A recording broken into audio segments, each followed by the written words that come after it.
Hey everyone, Sam here, and today I'm going to show you how I've made this beautiful tiered hexagonal pop-up box card or pop-up card.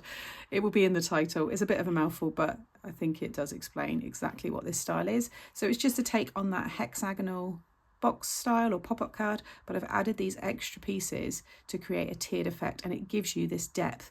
And what I think works really well with this style is the amount of themes that you can create with this. Anything under the water, you know, if you've got scenes that have a foreground and a background, you can really pack a lot of detail in this card, and it will all fold flat and go into a 5x7 envelope.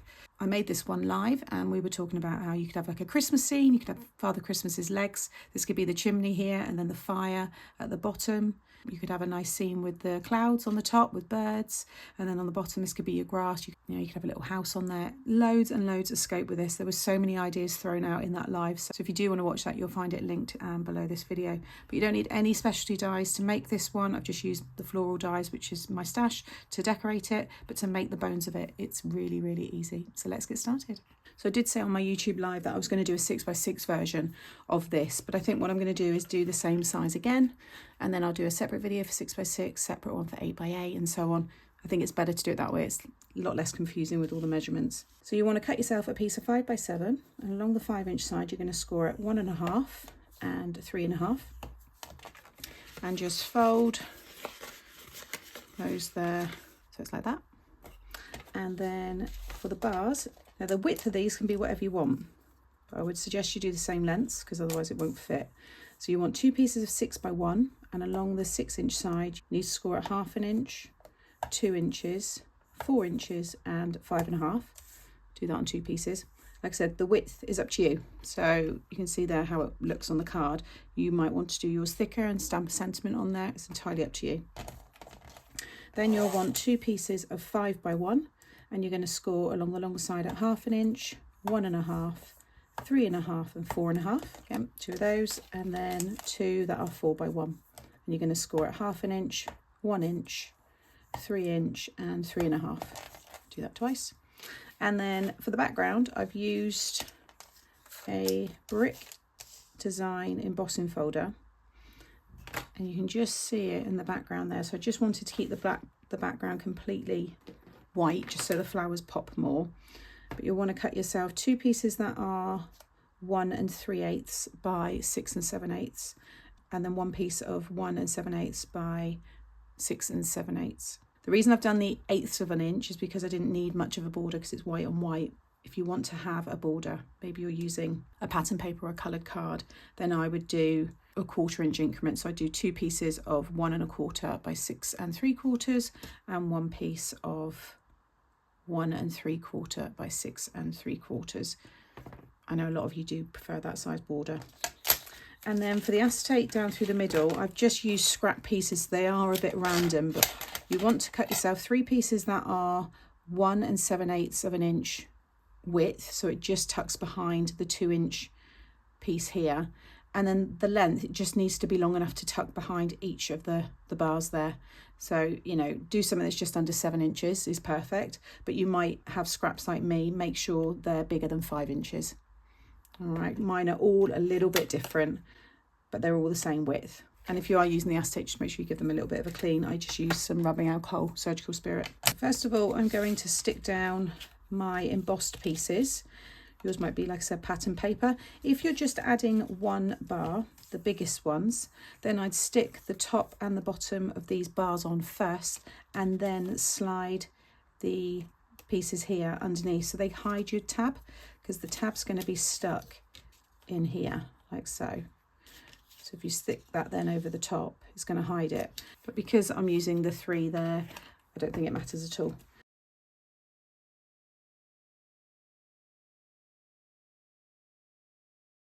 Okay, next we can start sticking these down. So get your smallest 2. You want to fold so that they're all mounting folds. Now the last 2 are your tabs. They're going to fold under like this. So you want to add your glue to the back, and then the 2 score lines here, you want that to line up with the 2 score lines here, and it will be flush with the bottom of the card and flush with the top of the card. So glue on both sides. Okay, line it up with the score lines with those tabs folded under, and make sure it's nice and flush with the bottom of the card. And then when you bring it up, just make sure they sit within the folds. And you can see already you've got your first little pop up there. Again, do that with the top. I want to do one side first, so kind of stick that down and line it up, and then just lay that other one across. Whatever works. Just lift them up like so. Then take the next side, so the middle pieces, fold them all so they're mounting folds. The last two tabs you're going to fold under, add your glue, and you're going to lay these right over the top of the other one. Again, making sure that those middle score lines line up with the score lines on the card. You can also just clip them on the sides there because they will sit perfectly side by side. Okay, and now you'll see we've got the next two. Every time you're just lining up these two score lines with the score lines on the card, and by doing that everything else will fall into place. Now you might also want to stick the acetate on each time you lay these down, so I'm going to start doing that now just to show you, but you could do it right at the end, you know, when you stuck them all on, which is what I did during the live. So I've already added my red tape. I'm just going to sit this right down on the very back of the card there, and you just want to make sure that it's nice and straight. Both of the sticky ends are behind the tabs, and just push down. And then when it pops up, you can see your first piece of acetate is attached to these first small ones there. So it does look like a glass elevator. It looks like a terrarium or an aquarium. There's just, yeah, lots and lots of ideas for this style. And then this one, you're going to sit on top of that piece that you've just stuck down. Again, keeping everything nice and straight. Okay, so now we've got two.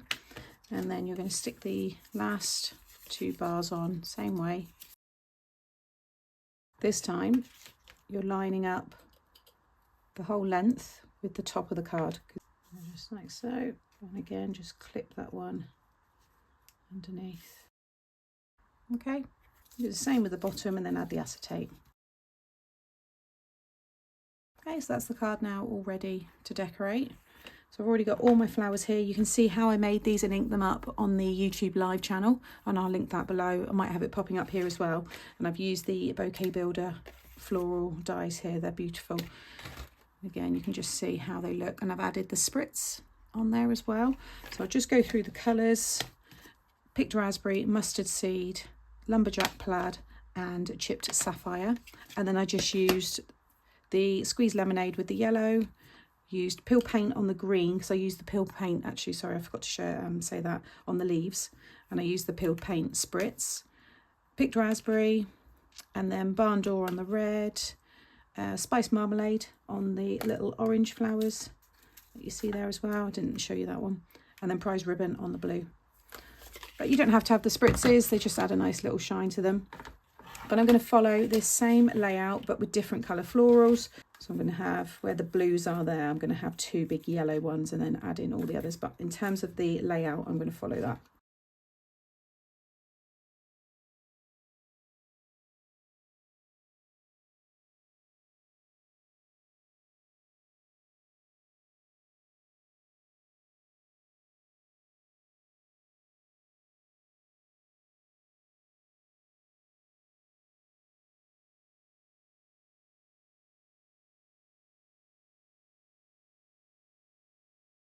And there's the finished card, all that dimension. And it's got such a nice profile from the top, stands really well. There's the other one, side by side. I think they are so pretty. So I hope you've enjoyed the 5x7 version of the tiered hexagon pop-up card. I will, as always, link all of the products that I've used in the description box below. I will have a playlist of this little mini series that I'm putting together. Head over to the live if you want to see the flowers being inked up and all the spritzes being used. And make sure you subscribe so you don't miss out on future videos on this channel. Give it a like and drop a comment as well because I do enjoy reading them. See you all in the next video.